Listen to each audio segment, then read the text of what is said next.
Hello and welcome to another update video about Solana. Yeah, on the Solana chart, we are still holding the previous swing low, so above the previous swing low. So the price has not yet reset this yellow B wave.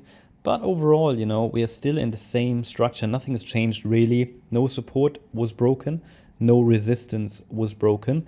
But we might need to give Solana, we might need to allow Solana to basically spend a little bit more time in this current correction. So let's talk about the two scenarios I'm observing in the short term. They are both bullish, but I also tell you the level below which a more bearish perspective comes into focus. So first of all, the main thesis is still that a larger degree fourth wave bottomed here on the 23rd of January.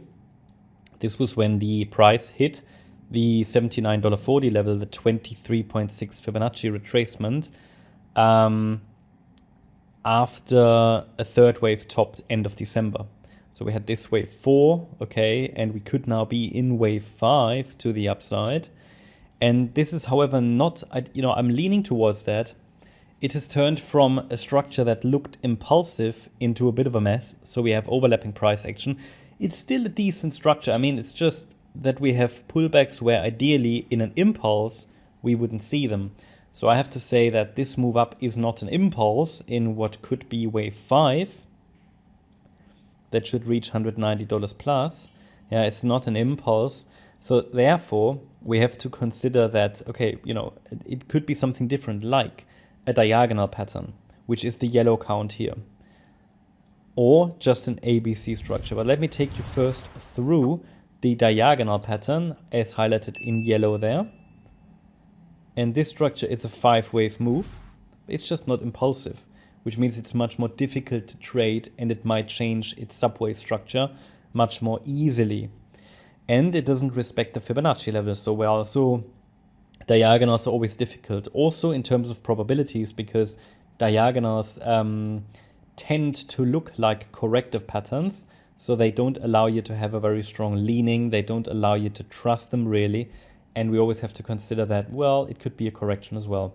But as long as relevant support levels are holding, we give it a chance. And in this scenario, we completed a wave 1 to the upside, which topped in January. A wave 2 pullback. The third wave is likely now unfolding as an A, B, C structure. In wave 3, should reach sort of the $140 mark. Then a fourth wave and a fifth wave, and we'll see if it can stretch to 190 plus or if there are some extensions along the way. I've just told you the third wave should reach around about 140. I mean, it can always extend a bit, which will definitely help the chart to reach that, let's say the longer term, the medium term target, maybe, the more substantial target for the next larger wave. Okay, that's one scenario, okay, and what needs to happen for this scenario to remain valid and alive? Now, because we're currently in this scenario in a B wave pullback, okay, it might have completed, but with that latest dip, that doesn't look very likely. Okay, see, it rallied only in 3 waves, so it failed, but it hasn't made a new low. But still, it looks as if we're still caught in this correction. So I'm leaning to the idea that this, at least the B wave, is still unfolding. But because we're in a B wave, the invalidation point is the low of the wave 2. So we're dealing here with the $93.30 level. A break below that level will invalidate the yellow count as it is and will require a different interpretation to be followed. Now, in the yellow count, the market already reacted here to the 100% extension level. So what we do, if we take the length of that yellow A wave of wave B, compare it to the length of the C wave of wave B, then these are additional targets between $102.17 and $95.08. And in this region, we could see a reaction somewhere. So just take a look at these levels, when the price approaches them, 99.40, 97.75, and 95.08. But already below 95.08, I think the yellow count will reduce in likelihood. But then that takes us to the orange count, which is also bullish, just allows for a bit of a deeper pullback. The orange count will become far less likely below $86.18. So in this scenario, we have an ABC structure to the upside in what I've labeled wave A. Then we would now be in a B wave pullback, which could be A, B, C. So if we see a corrective rally that emerges from here, it could just be the B wave of the larger B wave, and then we could rally from there. So we just have to allow it to form different corrective structures because we're in a B wave, in both scenarios actually B wave. So it makes it difficult. Just to show you an example, this move down here, A, B, C, yeah. I mean, this could only be the A wave, okay? And now we're doing something like A, B, C in wave B, and we come down in C, all right? So that's what I highlighted to you in the last video. I cannot confirm yet that a low is in, even though we had a reaction and we saw a 5-minute setup. So that worked out nicely, but it was really only on the 5-minute chart. So I made you aware that we had a possible small 1-2 setup here.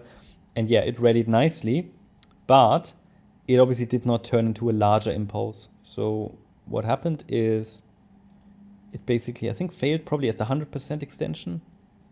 Yeah, pretty much, yeah. So clear ABC, that indicates, okay, the correction wasn't finished yet. And that's why I always say, you know, it starts obviously on the smaller time frame, but we need to see, to confirm a low in place, we need to see a 5-wave move that's large enough to not really allow for larger corrective structures, because this then turned into a larger corrective structure. Bear in mind that corrections as well include impulses. So for a correction here, yeah, the A wave, for example, could be counted as a 5-wave move. So anyway, I think the support levels are clear. Bottom line is, as long as we're holding $86.18, both scenarios point to the upside, yeah. Already below the $93.30 level, one of them gets invalidated, and below 86.18, well, the direct upside potential reduces in likelihood, yeah? And I will have to assume that this main thesis has to be revised and our alternative comes into play. But as long as the 86.18 level is holding, the wave count doesn't really need to change in the assumption. Only below 86.18 it becomes very likely that, didn't want to move it, that this wave 4, which presumably finished on the 23rd of January, never finished. And that means the potential for Solana to reach the $190 plus is not invalidated below 86.18, but it will be delayed because this wave 4 never finished, which, as I said, presumably finished on the 23rd of January.